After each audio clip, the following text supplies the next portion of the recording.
السلام علیکم ورحمۃ اللہ وبرکاتہ۔ امید ہے کہ آپ تمام حضرات بخیر و عافیت ہوں گے۔ بغیر تاخیر کیے ہوئے اس ویڈیو کو شروع کرتے ہیں جو آپ نے تھمبنیل میں پڑھا ہے۔ ہر تحریک حرکت کی محتاج ہے۔ تحریک کے ساتھ حرکت ہوگی تو تحریک کامیاب ہوگی، اور اگر تحریک کے ساتھ حرکت نہیں ہے تو تحریک کامیاب نہیں ہوگی۔ میرے بھائیو، اسی لیے اللہ تعالی نے دین ہمیشہ رجال کار کے ذریعے بھیجا ہے، نبیوں کے ذریعے بھیجا ہے، اور نبیوں کے صحابہ کے ذریعے بھیجا ہے، اور نبیوں کی امتوں کے ذریعے سے بھیجا ہے۔ امتوں کی کیا ضرورت تھی؟ نبی ایک ہے، ایک چنا کیا بھاڑ پھونکے گا؟ ایک چنے کا ایک دانہ کیا بھاڑ پھونکے گا؟ بھاڑ کہتے ہیں پہلے چنے بھوننے کے لیے دکانیں ہوتی تھی، وہ بھڑبھونجے کہلاتے تھے، بھڑبھونجے۔ ان کا کام ہی لوگ جس کو بھی چنے بنوانے ہوں، کلو 2 کلو 5 کلو چنے لے کر دکان پہ چلے جاؤ، وہ اپنا مقررہ ریٹ لے گا اور آپ کے چنے اس میں بھون دے گا۔ ایک بڑا کڑھا ہوتا ہے، اس کے اندر مٹی ہوتی ہے، اس کے اندر ڈال کر کے بھونتے ہیں۔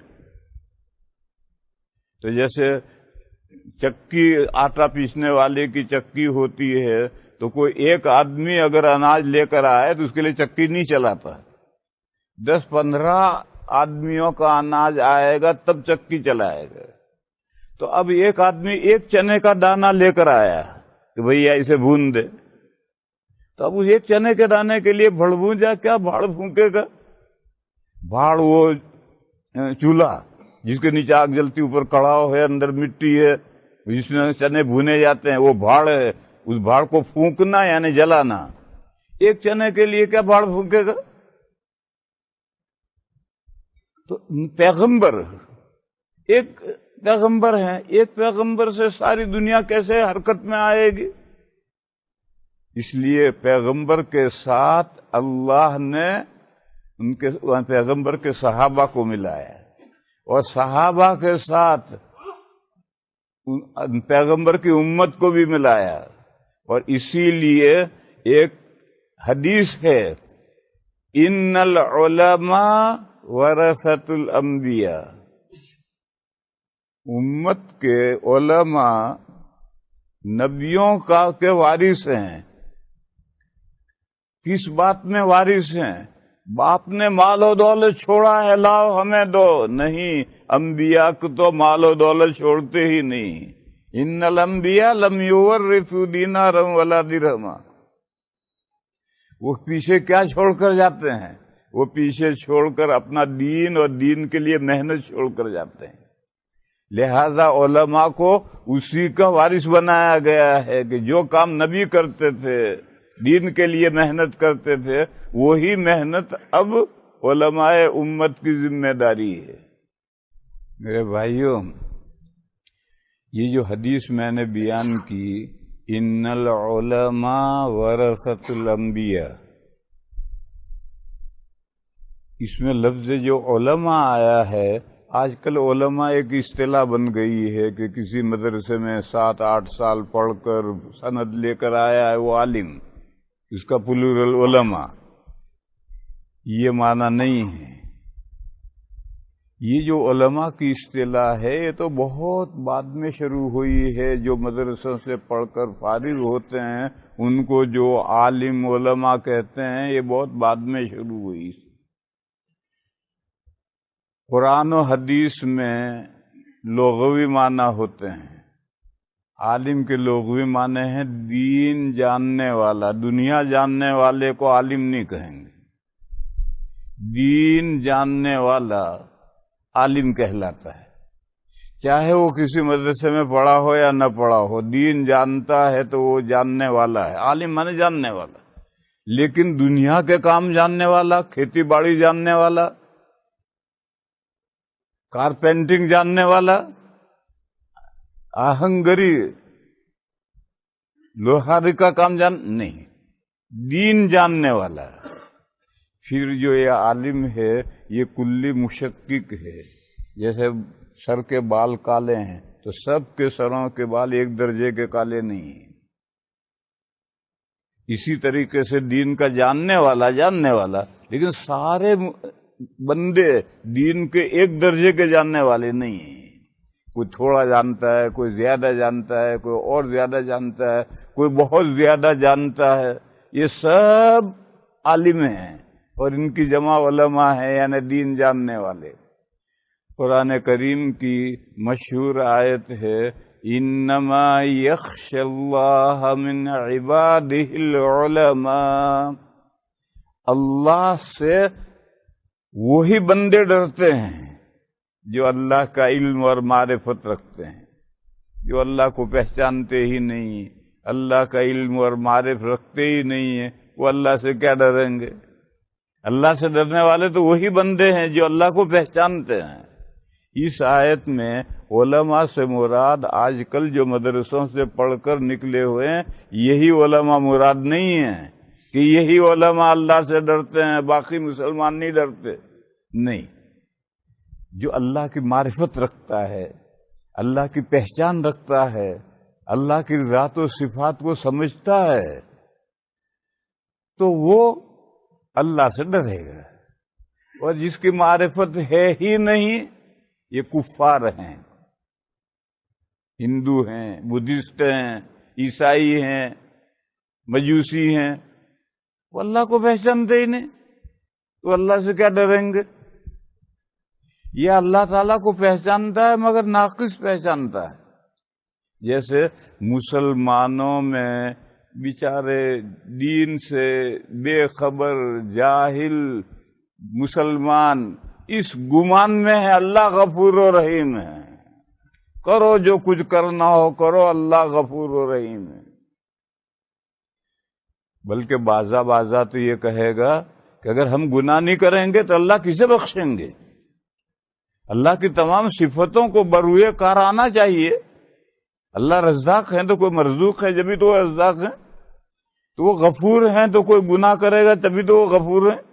پاگل یہاں تک جاتے ہیں اور وہ یہ نہیں دیکھتے کہ قرآن کریم میں 2 جگہ پر ہے نبئ عبادی انی انا الغفور الرحیم وَأَنَّ عَذَابِي هُوَ الْعَذَابُ الْأَلِيمُ. حضرت ابراہیم علیہ السلام کے پاس وحی آئی کہ میرے بندوں کو آگاہ کر دیجئے، غفلت میں نہ رہیں، ان کو آگاہ کر دیجئے کہ میں بڑا بخشنے والا، مہربانی کرنے والا ہوں اور میری سزا بڑی سخت سزا ہے. یہ دونوں باتیں ایک ساتھ ابراہیم علیہ السلام کے ذریعے بندوں کو بتائی گئی. اب آدھی بات تو جانتا ہے، آدھی بات جانتا ہی نہیں. وہ کیا ڈرے گا؟ آج مسلمانوں میں جو بے باکی پیدا ہوئی ہے، مسلمان ہے نماز نہیں پڑھتا، مسلمان ہے روزہ نہیں رکھتا، مسلمان ہے یہ نہیں کرتا وہ نہیں کرتا. کیوں نہیں کرتا بھئی؟ مسلمان ہے تو کیوں نہیں کرتا؟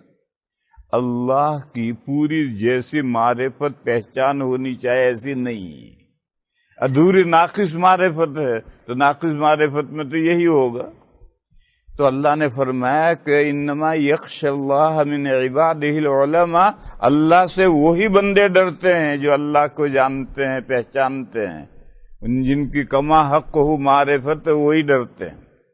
اسی طرح سے فرمایا کہ انبیاء کے وارث کون؟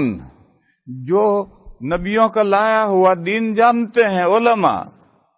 نبیوں کا لایا ہوا دین جانتے ہیں علماء، وہ نبیوں کے وارث ہیں. جب نبی دنیا سے چلے گئے تو جو گاڑی انبیاء چھوڑ کر گئے ہیں وہ گاڑی کھڑی تھوڑی رہے گی، اس گاڑی کو تو چلانا ہے. اس کو کون چلائے گا، کون کھینچے گا؟ اگر پیٹرول ہے تو خود بخود چلے گی، اور پیٹرول نہیں ہے دھکے دے کے چلاؤ، چلانا پڑے گا، وہ کھڑی نہیں رہے گی، اس گاڑی کو چلانا ہے. بھائیو، اتنی گفتگو کا حاصل یہ ہے کہ آج جو علماء کہلاتے ہیں آیت میں اور حدیث میں وہ مراد نہیں ہے۔ دین کا ہر جاننے والا عالم ہے، کوئی چھوٹا ہے، کوئی بڑا ہے، کوئی بہت بڑا ہے، لیکن سارے دین کا جاننے والا، ادھورا جاننے والا عالم نہیں ہے۔ وہ جیسے نا مسلمان کا اللہ غفور الرحیم ہے، کرو جو کچھ اللہ بخشیں گے، یہ اللہ کی غلط معرفت ہے، رونگ معرفت ہے، یہ عالم نہیں۔ اللہ کو صحیح جانتا ہے، کامل معرفت ہے، اللہ کے دین کو صحیح طریقے پر جانتا ہے، چاہے تھوڑا جانتا ہے وہ بھی عالم ہے، زیادہ جانتا ہے وہ بھی عالم ہے، بہت زیادہ جانتا ہے وہ بھی عالم ہے، سب ہیں۔ اسی لیے نبیوں کے کام کی ذمہ داری ساری امت پر ڈالی گئی۔ فرمایا کنتم خیر امت اخرجت للناس، تم اللہ کے علم میں بہترین امت تھے۔ اللہ تمہیں لوگوں کی نفع رسانی کے لیے، فائدہ پہنچانے کے لیے وجود میں لائے ہیں۔ حضرت عمر رضی اللہ تعالی عنہ کا یہ قول حیات الصحابہ میں ہے۔ حیات الصحابہ دوسرے حضرت جی مولانا محمد یوسف صاحب قدس سرہ کی عربی میں کتاب ہے، انگریزی میں، اردو میں سب ترجمے ہوئے ہیں۔ اس کے پہلے باب میں وہ آیتیں جمع کی ہیں جن میں صحابہ کی فضیلت ہے، حیات الصحابہ ہے، صحابہ کی لائف۔ تو پہلے باب میں وہ آیتیں ساری جمع کی ہیں جس میں صحابہ کے فضیلت ہے۔ دوسرے باب میں وہ حدیثیں ہیں جن حدیثوں میں صحابہ کی فضیلت ہے۔ پھر تیسرا باب ہے، تیسرے باب میں وہ آثار ہیں، یعنی صحابہ کے اقوال، جن اقوال میں صحابہ کی فضیلت ہے اس کو آثار کہتے ہیں۔ تیسرے باب میں آثار ہیں، یہ تیسرے باب میں یہ روایت ہے جو میں بیان کر رہا۔ حضرت فاروق اعظم رضی اللہ تعالی عنہ نے فرمایا کہ یہ آیت خاص ہے صحابہ کے لیے، پوری امت کے لیے آیت نہیں ہے۔ اور فرمایا کہ اگر یہ آیت پوری امت کے لیے ہوتی تو انتم ہوتا، کنتم نہ ہوتا، انتم خیر امت ہوتا، کنتم خیر امت نہ ہوتا۔ انتم اور کنتم کا فرق عربی کا ہے، وہ میں نہیں سمجھا رہا، اور حجت اللہ کی میں نے شرح لکھی ہے رحمت اللہ الواسعہ، اس میں اس کا فرق سمجھایا ہے کہ کنتم اور انتم میں کیا فرق ہے، ابھی نہیں سمجھانا۔ حضرت عمر فرماتے ہیں کہ اگر ہول امت، پوری امت آیت کا مصداق ہوتی تو کنتم نہ ہوتا، انتم ہوتا۔ آیت میں کنتم ہے، لہذا یہ آیت پوری امت کے لیے نہیں ہے، صرف صحابہ کے لیے۔ پھر فرمایا کہ صحابہ کے علاوہ باقی امت میں سے جو لوگ صحابہ والے عقائد و عمل پر ہیں وہ آیت کا مصداق ہے۔ اور بہت بڑی ہی موٹی سی بات ہے، یہ قادیانی کیا کنتم خیر امت میں آ جائیں گے؟ وہ بھی کہتے ہیں ہم بھی مسلمان ہیں۔ یہ شیعہ کیا خیر کنتم خیر امت میں آ جائیں گے؟ یہ آغا خانی کنتم خیر امت میں آ جائیں گے؟ جن فرقوں کے بارے میں مفتیان کرام کہتے ہیں مسلمان ہی نہیں ہیں، وہ تو اپنے آپ کو کہتے ہیں مسلمان ہیں، مفتی کہتے ہیں مسلمان ہی نہیں، تو کیا کنتم خیر امت میں آ جائیں گے؟ نہیں، کنتم خیر امت میں امت کے وہ افراد ہیں جن کے عقیدے صحابہ والے عقیدے ہیں اور جن کا عمل صحابہ والا عمل ہے، وہی کنتم خیر امت ہیں۔ میرے بھائیو، عقیدہ تو ایک ہے اور عمل دو ہیں۔ اہل السنہ والجماع کے جو عقائد ہیں وہی صحابہ کے عقیدے تھے، اور عمل دو ہیں، ایک شخصی انڈیویجول ذاتی لازمی جس کا فائدہ اپنی ذات کو پہنچے، اور دوسرا متعدی جس کا فائدہ دوسروں کو بھی پہنچے اور خود کو بھی پہنچے۔ عمل دو ہیں۔ تو عقیدے اور عقیدے کے بعد میں جو ذاتی عمل ہے، وہ ذاتی عمل خیر رجل تو بناتا ہے، خیر البریہ تو بناتا ہے، خیر امت نہیں بناتا۔ اس کو مضمون کو سمجھو اچھی طرح سے۔ ایک بندہ ہے، خوب نمازیں پڑھتا ہے، خوب روزے رکھتا ہے، تلاوتیں کرتا ہے، عبادتیں کرتا ہے، بہترین بندہ، لیکن اس ایک بندے کو کمیونٹی نہیں کہہ سکتے، امت نہیں کہہ سکتے۔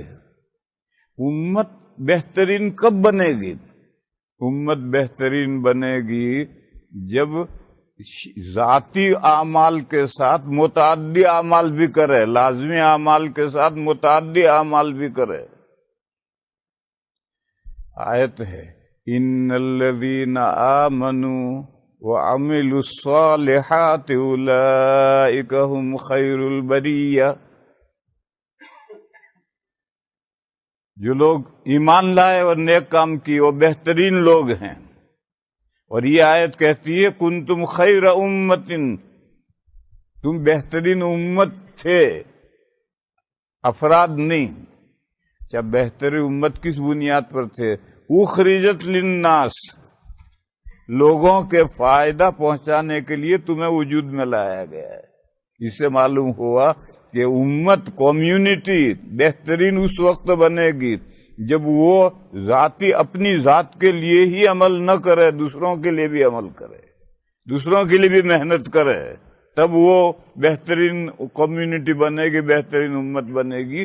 اسی آیت میں اخرجت للناس معلوم ہوا کہ اپنی ذات کو فائدہ پہنچانے کے لیے ذاتی عمل، ایمان اور نیک عمل رجل صالح بہترین آدمی بنائیں گے، لیکن خیر امتن کے لیے ضروری ہے کہ ایک نہیں، پوری کمیونٹی مل کر کے لوگوں کی نفع رسانی کے لیے محنت کرے، متعدی کام کرے، تو وہ خیر امتن بنے گی، اس کے بغیر نہیں بنے گی۔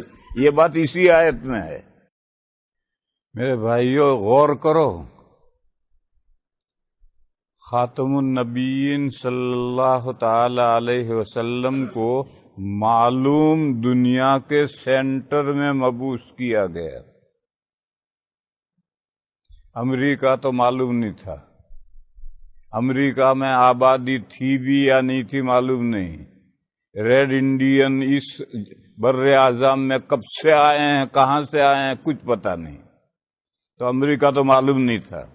باقی جو دنیا معلوم تھی اس کا جزیرۃ العرب اس کا سینٹر ہے۔ اگر ایک آدمی ویسٹ میں چلے گا تو افریقہ کے آخری کنارے پر پہنچے گا، ایک ایسٹ پر چلے گا تو چائنا تک پہنچے گا، ایک نارتھ میں چلے گا تو یورپ تک پہنچے گا، ساؤتھ میں دریا تھا، وہاں حضور کو مبعوث کیا،